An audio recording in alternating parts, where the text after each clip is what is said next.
कर दी। चलो सब इधर देखो, आज क्या पढ़ेंगे? आज व्याकरण पढ़ेंगे। तो व्याकरण के बारे में आज हम जानेंगे, ठीक है? व्याकरण क्या होता है? देखो, जैसे देखो व्याकरण किसे कहते हैं, ठीक है? एक क्वेश्चन बन गया, व्याकरण किसे कहते हैं, व्याकरण क्या होता है? तो व्याकरण उस शास्त्र को कहते हैं जिसके पढ़ने से,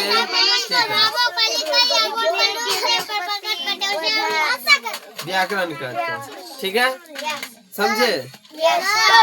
देखो जैसे व्याकरण उस शास्त्र को कहते हैं, व्याकरण एक शास्त्र है, बुक है, उसे कहते, एक शास्त्र को कहते हैं व्याकरण, जिसके पढ़ने से हम सब जिसको पढ़ते हैं, जिसके पढ़ने से बोलना, लिखना, पढ़ना सीखते हैं, वही क्या कहलाता है? व्याकरण कहलाता है।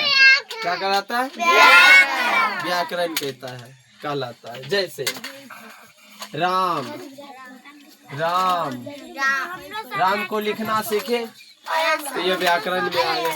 राम, पढ़ना, वह घर गया, ठीक, ये सब सीखते, यही व्याकरण कहलाते हैं। और व्याकरण के 5 भेद होते हैं। व्याकरण के कितने भेद होते हैं? व्याकरण के 5 भेद होते हैं। कौन कौन? वर्ण विचार, शब्द विचार, वाक्य विचार, चिन्ह विचार, छंद विचार। कौन कौन? व्याकरण कितने भेद होते हैं? 5 भेद होते हैं। व्याकरण के 5 भेद होते हैं, तो पता है?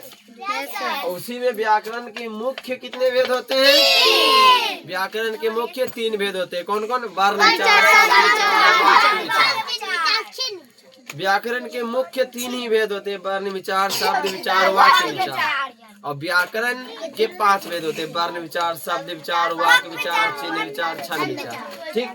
और इसके बाद आ जाएगा वर्णमाला। वर्णमाला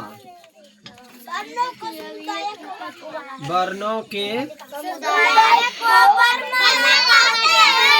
समुदाय को वर्णमाला कहते हैं।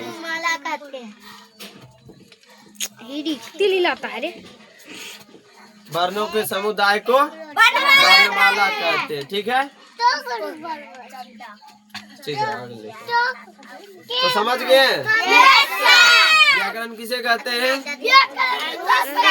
व्याकरण उस शास्त्र को कहते हैं जिसके पढ़ने से मनुष्य को शुद्ध पढ़ना, लिखना, बोलना आ जाए, इसे हम व्याकरण कहते हैं। व्याकरण के कितने भेद होते हैं? व्याकरण के 5 भेद होते हैं, वर्ण विचार, शब्द विचार, वाक्य विचार, चिन्ह विचार, छंद विचार, ठीक है? और व्याकरण के मुख्य कितने भेद होते हैं? व्याकरण के मुख्य 3 भेद होते हैं। कौन कौन होते हैं? वर्ण विचार, शब्द विचार, वाक्य विचार। और वर्णमाला किसे कहते हैं? वर्णों के समुदाय को वर्णमाला, जितने भी वर्ण हैं उनके इकट्ठा समूह को वर्ण कहते हैं, ठीक है? हाँ ठीक है, नहीं आगे लिखो, ठीक है? वर्ण के समूह को वर्णमाला कहते हैं, जैसे वर्ण के समुदाय को वर्णमाला कहते हैं, ठीक है? अब इसमें आ जाएगा और क्या आएगा? चलो इधर देखो, भाषा।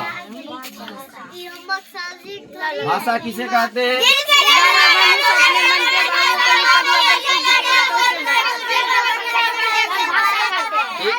जिसके द्वारा मनुष्य अपने मन के भावों को भाषा कहते हैं, ठीक है? सुनना, जिसके द्वारा मनुष्य अपने मन के भावों को, ठीक, सुनो, जिसके द्वारा मनुष्य अपने मन के भावों को लिखकर दूसरे पर प्रकट करता है। कोई लिखकर दूसरे को दिया, लिखकर या बोलकर, तुम इधर सुनो, बोल के दूसरे पर प्रकट करता है, उसे हम भाषा कहते हैं। भाषा कितने प्रकार के होते हैं? भाषा 3 प्रकार के होते हैं। कौन कौन?